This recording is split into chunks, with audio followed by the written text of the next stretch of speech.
En quoi ça te rend forte, la vie d'expatrié ?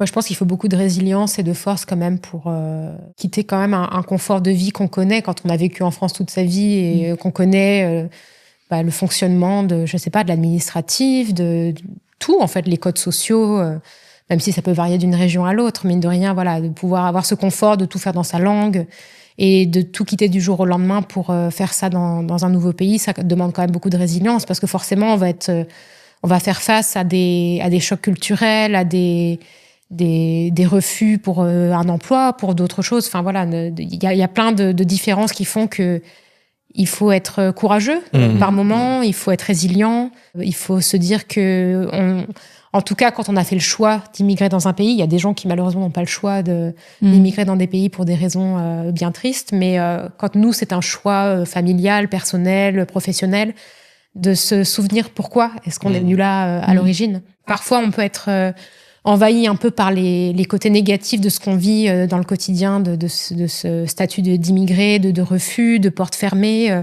C'est ce que ça peut nous renvoyer de notre image de nous-mêmes qui peut être difficile. Ça peut être difficile. Et après, quand on met en perspective aussi ce qu'on a laissé derrière qui nous plaisait pas non plus, de se souvenir en fait de ce qu'on a gagné aussi en arrivant dans ce nouveau pays. Il y a plein de choses que je regrette pas du tout d'avoir laissé derrière moi et que je regrette pas du tout d'avoir découvert ici. C'est vrai qu'il y a un moment où on peut peut-être prendre pour acquis certaines choses, le calme de la vie ici, la tranquillité, la confiance que les gens...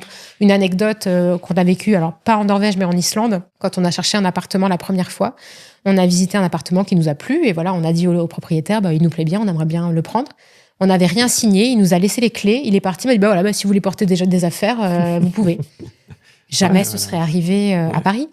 Donc c'est vrai que ça tisse un lien de confiance où on se dit c'est un confort d'esprit quand même, de charge mentale aussi. Voilà.